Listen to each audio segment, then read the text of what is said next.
In the world of psychology, there's countless tips, tricks, techniques, and all of that to help impress people, to make them feel good about themselves and improve the relationship that you're trying to build. And if this comes from an authentic place and you're actually trying, amazing things can happen. So there's one specific little tiny simple trick that I want to talk about today that I've been doing for the last decade. It's hard to even call it a trick. It's just a very simple tip that literally anybody can apply. And I'll give a couple examples too on what that looks like, because I really feel that it's helped me build stronger relationships. It's helped make better first impressions. And it's really gotten me on a good launch pad when I've started these positions. And my work especially, I have to take psychology and apply it to the workplace. So I've worked in Fortune 10 companies, Fortune 500 companies. I have to talk to leaders, employees, people in all different companies, industries, levels, walks of life about all of this stuff. So how do you teach people about improving culture, being a better leader, communicating, building trust, actually liking what you're doing and understanding how you get promoted, how you make more money, et cetera, et cetera. So a key component, a key competency of my field requires that you have to be good with people. You have to at least try to connect. And so the thing that I do that's incredibly simple is anytime I start a new job, and as I develop in that role and get to meet more people and learn more about people, I keep an ongoing list. This could be either in Excel, it could be a notepad. You could scribble it down on a piece of paper. It doesn't matter. Keep a list of all the people that you're meeting and just keep a little section of notes and an open area where you can populate key details about that person in their life. And this is stuff that's not so focused on, oh, Susie Smith, John Smith, they're the accountant or they're whatever. Sure, that stuff is helpful and it's good to know. But what's also extremely important, and the tip that I'm really aiming at and focusing on, is that you're adding details about their lives, personal things, things that are important to them. And this takes a long time. This isn't like a one and done, hey, I did the thing, my relationship's great. That's not how relationship building works. It's about consistent action over time. It's about building that trust again and again and again. It's not a transaction. It can't be this inauthentic, fake, forced act, right? It has to be real. And one way to do this really well is by keeping track of what are these specific things that make people tick. And if you can understand that well, you can tap into their psychology. You can really tap into those relationships. And this is a key foundational pillar for understanding people better and making them feel special. And again, you could use this at work or in your personal life, but I've never used it outside of work. I just find it really helpful while I'm compiling all my files, putting things together to really think about, okay, who am I meeting? John Smith, what are key factors about this person? Or Susie Smith, what are things that I should remember, whether it be a birthday? Do they have any pets? Do they have kids? Do they have whatever, whoever, however, right? And this can become especially helpful when you really get good at reading people's body language. So when they bring something up and you see them perk up, you see them light up, you see them start to go on and they ramble and they can't stop talking about something, that's absolutely the thing that you should write down and talk about, right? Because then when you talk to them again, you can reference back to that thing. So it could be as simple as you meeting a super important manager at your corporation, right? You sit down, you do the introductions, you're going through all that stuff. And as you're talking about the work, that manager might bring up that they have a dog, right? And in your eyes, this could be glossed over as a simple, oh, whatever, cool, you have a dog, moving on. We're at work, we're here to do work. That detail could be extremely important to that person, right? They could be the biggest dog person ever. This could be the person in charge of your pay, your promotion cycle, all of these important things that will help you progress in your career. So if you genuinely show an interest, if you actually try to put in that effort and you remember the small details, this is where it can make a massive difference. So one example, I had a job many, many years ago. I was working in a very dry and dull organization. Not going to name any names, but there were some really smart people there. And I wanted to build relationships with those smart people because I genuinely actually cared. I hated the job, but I loved the people. I was really fascinated by the people. And there was one woman in particular who shared a few personal details about her life. And they were like happy, positive things, right? So I added that in my notes. Hey, Susie Smith, here are some key things that she really, I notice her eyes light up, her face, her smile, everything. She really becomes more vibrant when she talks about these specific things. So every time I would meet with her, we would have weekly one-on-ones, I would bring these things up. I'd say, hey, how's your dog doing? Hey, how's this thing going? Hey, how's that thing going? And she would always be so impressed and kind of taken back, like, oh wow, like nobody really asks about that stuff. Nobody really cares about that stuff. And she even made a few remarks on that through our one-on-ones in the coming weeks and months. And what was really cool is after I had left that job, years had gone by. I want to say it was about 5.5 years. Barely even spoke to her. Every once in a while, I'd just send her a little message on LinkedIn. Hey, checking in. How's the dog? How's this? How's that? Hope all is well. Super simple, super easy. That was it. I didn't have any intent. I wasn't trying to manipulate anything. I wasn't trying to get anything out of it. Nothing at all. Just, hey, drop a seed, plant it, water it, leave it. Come back to it later. And 5 years of that, 5.5 years later, I was looking for a job.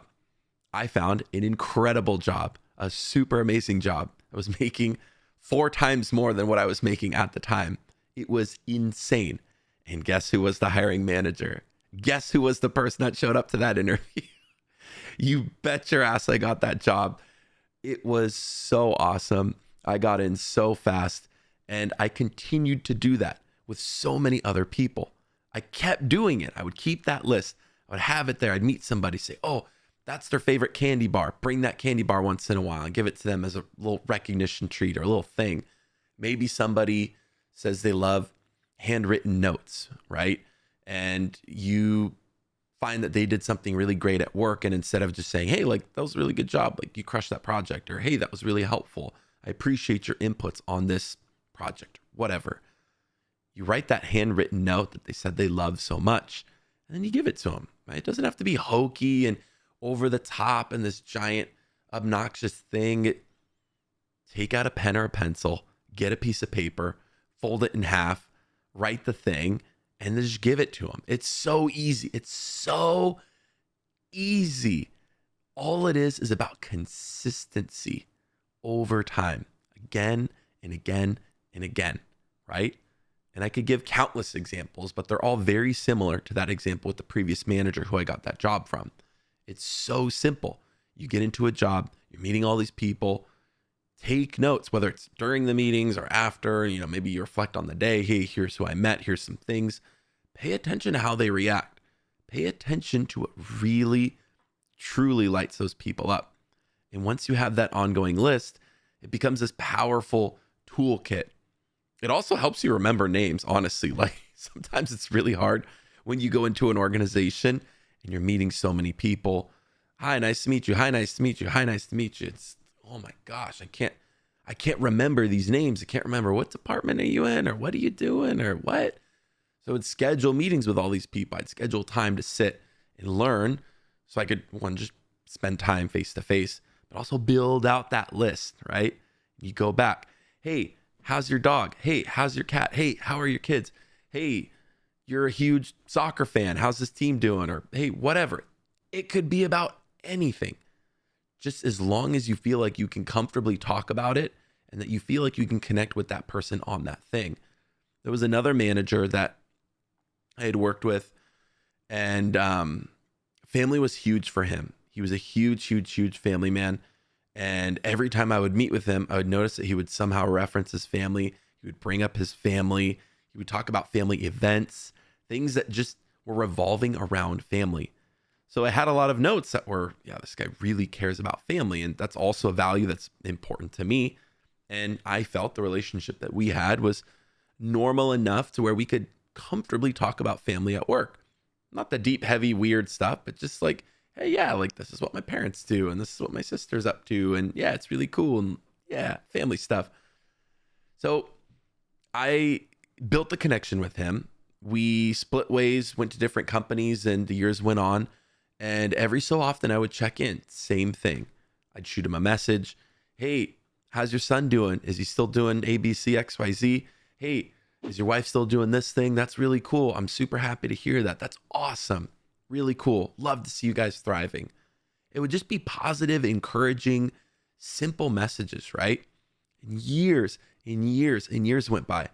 Didn't work with them, didn't meet with them, didn't see him or anything, right?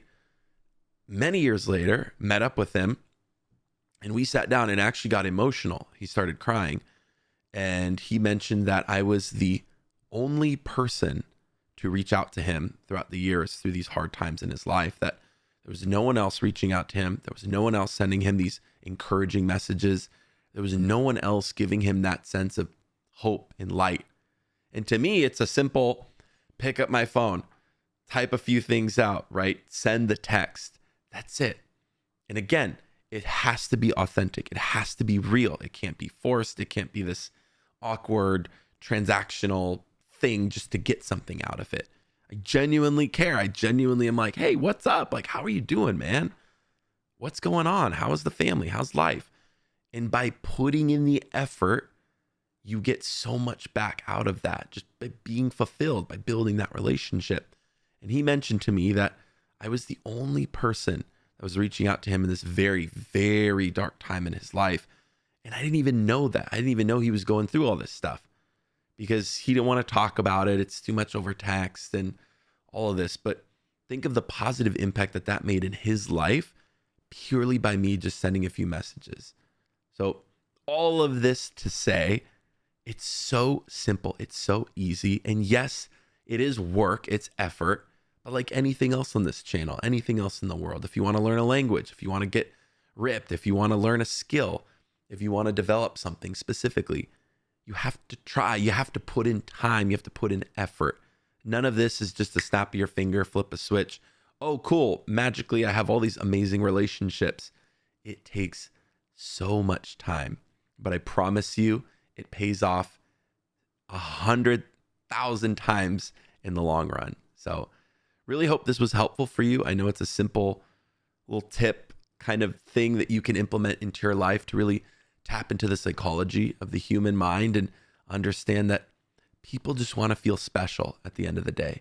They want to feel loved. They want to feel heard. They want to feel appreciated. So if you can do something as simple as that and remind someone of something cool or help them feel a little special even for a moment in time, that's pretty cool. Good luck in that. Thank you for watching. I appreciate you all hanging out. If you found this video helpful, any support for the channel would be greatly appreciated. I wanted to give a huge shout out to my biggest channel supporters: Aaron Freneck, Erica, Carolina, Sunny Sue, and Tony Martinez. I seriously can't thank you guys enough for all the support you've given me and the channel, as well as this community. Thank you guys so much. Remember to take care of yourselves. Remember to take care of those around you. And for all things psychology to help you think, feel, and perform better, stay tuned right here on Psychology of Living.